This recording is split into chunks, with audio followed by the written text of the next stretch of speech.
ጤና ይስጥልን። ምሳሌ ቀጣይ ክፍል። ሙጉስ ምስኪን ሲያሳዝን። ዝና የራሱን ስራ ሰርቷል።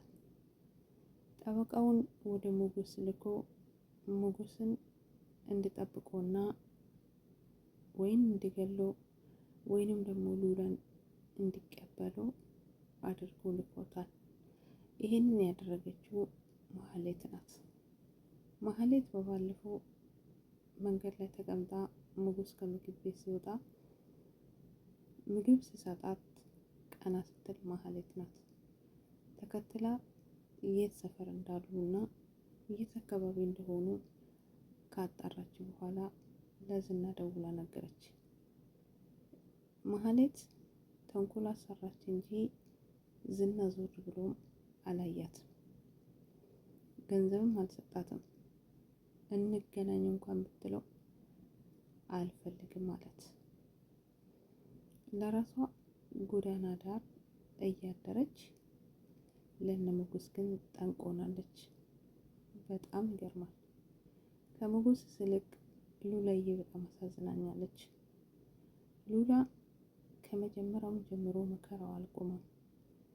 ዛሬም ይሄው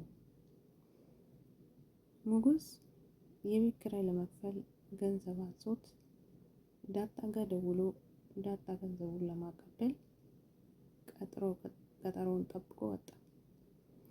ታዲያ ዝናም ሰፈር ውስጥ እየፈለጉ ስለሆነ ዳጣና ሙጉስ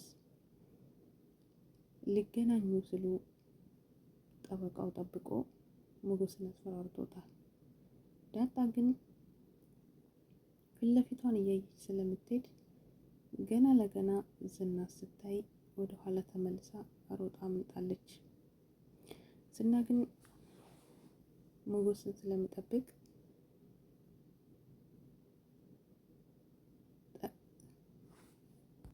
ጠበቃው ልክ ሙጉስን እንዳገኘ መሳሪያ አውጥቶበታል። ሙጉስ ታዲያ እንደ ድሮ አልፈራም፣ አልደነገጠም። በሉላ ከመጣችሁብኝ እስር ቤት ይበሰብሳታለሁ እንጂ ሉላዬን አሳልፌ ለእናንተ አልሰጥም ብሎታል። እሱም ግራና ቀኝ እየተመለከተ አለዛ ትሞታለህ፣ አለዛ ሉላን ደውሎ ያስመጣት ካለችበት እያለ ግራ ቀኙን እያየ ሙጉስ ከእጁ ላይ መሳሪያውን ይዘዋል። ታዲያ ሁለቱም እየታገሉ የመሳሪያ ድምፅ ተሰምቷል። ዝና ታዲያ ሲታገሉና አብሮ ሲፋጠጡ ሲያይ ቪዲዮ መቅረጽ ጀምሯል።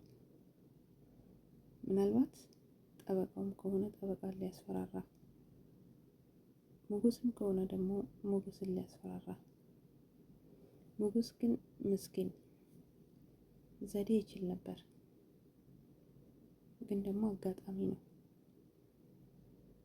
ታዲያ አጋጣሚውን ተጠቅሞ ዝና መረጃ ይዟል። በዛ በመረጃ መድብልን እያስፈራራ ሙጉስንም እያስፈራራ ሉላን ለመቀበል መድብልን የጀመረው ክስ እንዲያቋርጥ ምራዳ መስሎታል። መድብል ግን በዚህ ተንበርክኮ ወደ ኋላ የሚመለስ አይመስለኝም። ቲትናንም ቢሆን መድብል ከዛ ቀን ጀምሮ አላያትም። ቲትናን አምጣት ብሎታል። ቲትናን ግን እኔ የት እንዳለች አላውቅም ብሏል መድብል። እውነቱን ከዛ ቀን ጀምሮ ቲትና የት እንዳለች አያውቅም። ነገር ግን ሙጉስ እጁን አይቶ በጣም ደንግጧል። ታዲያ ጠበቃው ሞቶ ይሁን ወይስ አለ የሚለውን አረጋግጧል። ሙጉስ ጠበቃው አይሞትም ነበር፣ ግን ታዲያ ዝና ራሱ ጠበቃውን መጥቶ አፉን አፍኖ እንዲሞት አድርጓል። ጠበቃ በእርግጥ ሞቶ ይሁን በህይወት ኖሮ ይሁን የምታወቅ ነገር የለም። ምናልባት ከተረፈም መረጃውን ስለሚፈልግ ዝና ይደብቃል ብዬ ስለማስብ በጣም ይገርማል። የሙጉስ ህይወት ንብረቱን አጣ። ሉላን አጣ። ስንት ዓመት ቆይቶ ከቆይታው በኋላ ሉላ ልጄን አግኝቷል። በሉላ ምክንያት ሀብቱን፣ ንብረቱን፣ ሁሉም ነገር አጥቷል ሞገስ። ዛሬም ደግሞ ዋጋ እየከፈለ ይገኛል። በጣም ያሳዝናል። የዝና አለቃ እየደወለ ትህትና ይገባች፣ ሰውዬ ነፍሱ ልትወጣ ነው፣ እሷ ካልመጣች መዳን አይችልም። ትልቅዬ ነገር እንዳያመልጠን፣ ሰውዬ ከሞተ ማለት ብዙ ነገር ያመልጠናል ማለት ነው ብለዋል። በግልጽ ተናግሯል። በጣም ያሳዝናል። ትህትና ግን አምልጣ ይሁን እንዳመለጠች ወይስ ዝና ትህትናን ያኔ ቢያገኛት ኖሮ ምን እንደሚያደርጋት አስባችሁታል?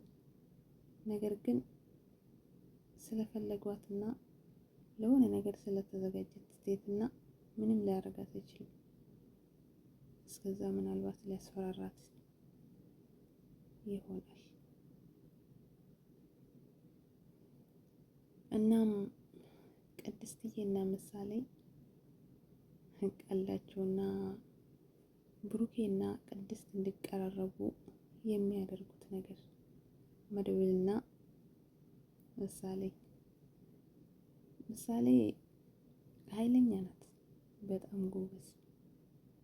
እውነትም እኮ ይተፋፈሩ ነበር አንድ ላይ ሲገናኙ። ነገር ግን ምሳሌውን ነገር ካለች እሷን ፈገግ ትላለች። አባቷም እንደዛ ያው ጊዜና ሰዓት ሲደርስ ሁለቱም አንድ ላይ ሆኖ ምሳሌም እናቴና አባቴ እያለች እየፈነደቀች የምትኖርበት ጊዜ ይመጣል ማለት ነው። ውድና የተከበራችሁ ቤተሰቦቼ ቪዲዮን ከወደዳችሁ ሰብ ላይክ አድርጉ። መልካም ቆይታ ይሁንላችሁ። ቀጣይ ላይ ሞገስዬ ምን ላይ ደርሶ ይሆን አብረን እናያለን። ሞገስ እጁ ባዶ ነው፣ ገንዘብ የለውም፣ ምንም የለውም። ነገር ግን ለመድብል ደውሎ ብርም እንደሌለውና ሉላም ሰዎች የዝና ሰዎችን አይታ ከቤት ወጣ እንዳመለጠችና ተገናኝተው አንድ ላይ እንዳሉ ለዝና ነግሮ ለመድብል ነግሮታል። መድብልም አይዞህ ተረጋጋ፣ መረጋጋቱ ይሻላል፣ ገንዘብ ምን ችግር የለውም፣ ሉላ የምታርፍበትን ቤትም እኔ አዘጋጃለሁ ብሎታል። ስለዚህ ለዚህ ነፍስ ያለ ጓደኛ ያስፈልጋል። ምክንያቱም ሞገስ ብዙ ነገሮችን ለብሩክ ያደርጎለታል። ስንት ብር ምሳሌን እንድትታከም ለእሱ የቀረውን ቀሪ ንብረት ምሳሌ እንድትታከም አድርጓል። ስለዚህ ያ የትላንትና መልካምነት ዛሬ ዞሮ ይከፍለናል። ሞገስ ብር በማጣት ምንም የሆነ ነገር የለም። ብሩክ አለ፣ መድብል አለ፣ ዳጣለች ቀብረ እንቅባ